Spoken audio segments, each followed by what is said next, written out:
Soy cordobés, cordobesa.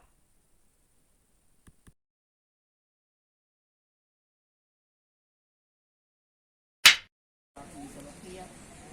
Y bueno, su padre era también pescador y le inculcó todo lo que es la historia del río, ¿no? Como él dice, a leer en el agua del río. Entonces, bueno, él igual que ha transmitido ese conocimiento a su hijo, a enseñarles un poquito. Están allí, aquellos dos son La conexión Elena y con el Fernando.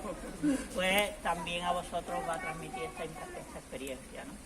Decir que este proyecto se llama Documenta, es un proyecto que viene desarrollando la Asociación en Defensa del Patrimonio Industrial de Córdoba y que tiene como fin recoger la historia de la ciudad en relación con la industria, pero también de la historia oral del río.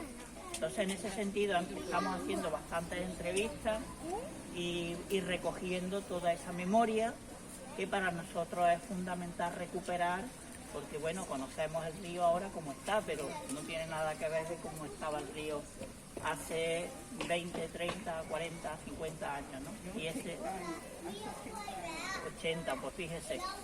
Entonces, bueno, de hecho estuvimos entrevistando el miércoles a uno de los nietos del molinero, del molinero que llevaba el molino de Martos, que es Carlos Caballero, y este hombre se dedicaba a las barcas.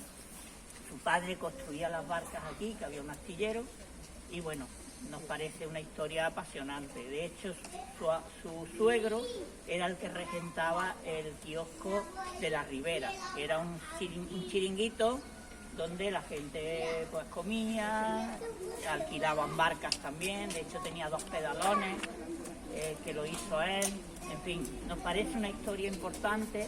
Y este año, dentro del concurso de dibujo Antonio del Castillo, que estamos ya por la 5ª edición, hemos querido pues que fuera el objeto de trabajo el río, ¿no? Igual que otros años, el año anterior fue la sierra, pues nos ha parecido importante recoger la historia del río y que eso sirva de inspiración para luego los trabajos que los niños y niñas hagan en el concurso.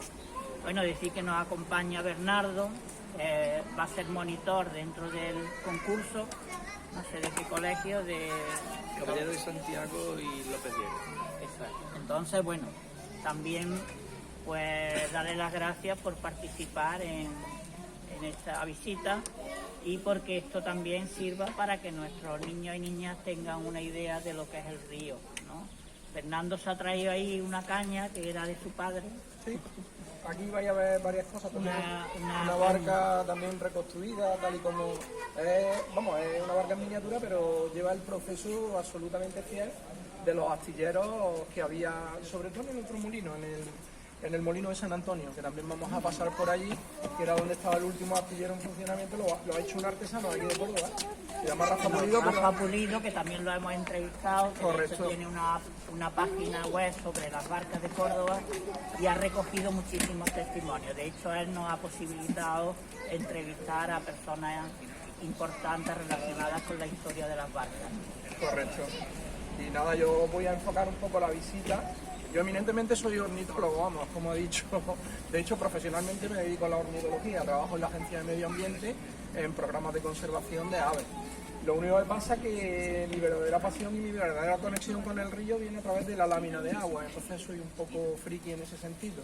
Lo que la gente ve del río está del agua para arriba, o sea, de lo que sería la lámina de agua hacia arriba, y yo siempre me he fijado en las criaturas que había en el interior, que es muy importante también la historia natural de los peces del Guadalquivir para comprender también esa relación que los que hemos estado pegados a la ribera desde que éramos pequeños hemos vivido, y la transformación que ha habido a través de la propia transformación del río hecha por el hombre.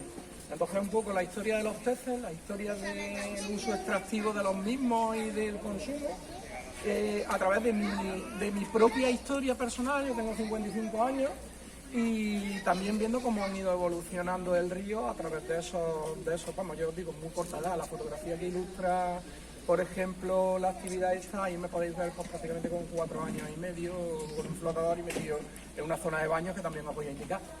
porque la zona de baños tradicional era esta, ¿verdad? Era la playa de la Pepa, le decían a alguna gente, la playa de la Pepa, la playa de Miraflores, pero lo que no saben es que había otros sitios que eran muy útiles para el baño. Mi padre, que también era un ribereño, gran conocedor del río, pues sabía los sitios donde no había corriente, donde no había remolinos, donde la zona era segura para el baño para los niños. Evidentemente hablamos de otro río muy diferente al que estamos viendo ahora. Y a lo largo de la visita voy a decir por qué ha cambiado tanto el río, desde, por ejemplo, la edad de esta señora, que son 80 años, que ya ha visto historia del río, o, por ejemplo, la mía, que son... 80 son, ¿no? 90. Ah, 90. Pues ya está, qué alegría.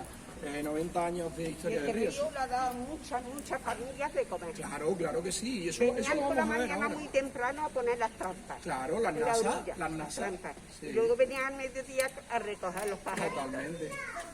Sí, que es verdad. Eso lo dije. Totalmente. Y ahora veremos las especies que desaparecieron y que eran de uso, vamos, de que se consumían naturalmente. Ya yo lo que vi realmente era prácticamente una especie de mercadeo. Es decir, la relación que existía entre la gente que extraía peces del río prácticamente era recreativa. Es decir, los pescadores venían a pescar para echar el rato. Pero claro, el pez que se consumía, que era el barbo, en ese momento era lo único que quedaba, servía de moneda de cambio. Te ibas al bar Jerez, te ibas a los bares que había por aquí, se los daba a la gente y los preparaba en adobo. Y a lo mejor con el medio típico de mediodía, pues te ponían una tapita de peces. Ellos llamaban peces, pero en realidad eran barbos y bogas. Lo que se estaba, vamos, con lo que se trapicheaba. Esta persona que estaba pescando de manera recreativa, que era lo que obtenía del bar, pues eso, que lo invitaran a un medio, tienes un medio, Diego, tal y que cual. Y era una especie de comercio muy rudimentario, pero que es una resonancia del comercio que de verdad tuvo esta zona en cuanto a pesquería. Hablamos de, ya os digo yo, de puertos pesqueros como la Caleta de Vélez, que funciona hoy, y es un funcionamiento de que llegan mercancías de peces, el proceso se elabora, se lleva a lonja, así funcionaba esto. De hecho, aquí ahora se está excavando en esta zona la puerta piscatoria. La puerta piscatoria, correcto. Que era el lugar donde estaba el mercado del pescado. Del pescado. Estamos hablando de época romana. Hay que decir que en ese momento el río tenía conexión con el mar y había especies. He traído una, por ejemplo, una representación de la misma, que es la saboga, la sardina de río, la famosa sardina de río. Era este bicho que también está hecho por el artesano este. Era un pez plateado de esta consistencia que veis aquí, que se comercializaba pues en los antiguos mercados. Hasta el medievo llegó a considerarse bastante. Este bicho venía del mar, evidentemente. Era un pez que realizaba migraciones. Lo mismo que conocemos todas las migraciones del salmón y que son muy famosas. Y vemos a los peces remontando los ríos y superando obstáculos. Pues eso hacían los sábalos y las sabogas. Son muy parecidos, son dos peces prácticamente exactamente iguales. Si le veis la mancha esta que tiene aquí, la típica de la saboga. El sábalo tiene más, tiene alguna mancha que otra más, pero son muy difíciles de separar y las dos acababan en el mismo efecto, por así decirlo. Y vamos, desde el medievo se tiene constancia de la comercialización de esto, de las sardinas de río.